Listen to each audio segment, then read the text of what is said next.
गीता के एक श्लोक में बताया गया है कि इंसान को अपने गुस्से पर काबू रखना चाहिए।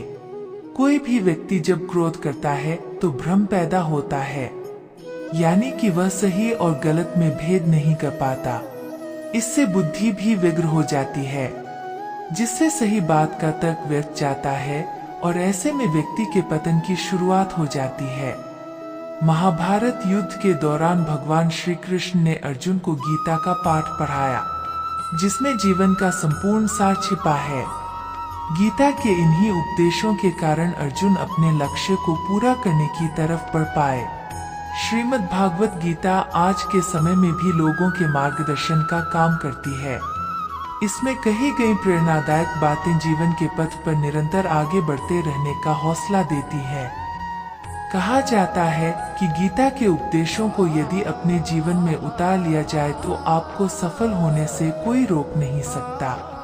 गीता के एक श्लोक में बताया गया है कि इंसान को अपने गुस्से पर काबू रखना चाहिए। कोई भी व्यक्ति जब क्रोध करता है तो भ्रम पैदा होता है, यानी कि वह सही और गलत में भेद नहीं कर पाता। इससे बुद्धि भी विग्र हो जाती है, इससे सही बात का तर्क व्यर्थ जाता है और ऐसे में व्यक्ति के पतन की शुरुआत हो जाती है।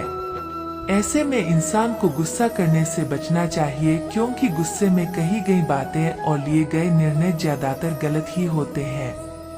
इसलिए जब क्रोध आए तो कुछ समय के लिए रुककर उससे होने वाले परिणामों के बारे में एक बार जरूर विचार कर ले। गीता में श्री कृष्ण ने कहा है कि मनुष्य को ज्ञान और कर्म दोनों को एक समान रूप में देखना चाहिए। कर्म वही करना चाहिए जिसकी ज्ञान इजाजत देता है। इससे व्यक्ति सही गलत और पाप पुण्य के बीच में आसानी से फर्क समझ सकता है। जीवन में सफलता पाना चाहते हैं तो मन पर नियंत्रण जरूरी है। श्री कृष्ण अर्जुन से कहते हैं कि मन अत्यंत ही चंचल होता है, इस पर विराम लगाना जरूरी है।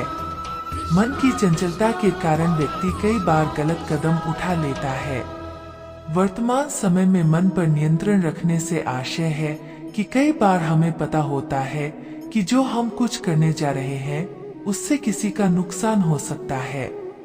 ये भी हो सकता है कि यह हमारे लिए ही नुकसानदायक साबित हो, लेकिन मन की खुशी के लिए हम जाने अनजाने गलत काम कर बैठते हैं। इस स्थिति में मन ही हमारा सबसे बड़ा दुश्मन बन जाता है।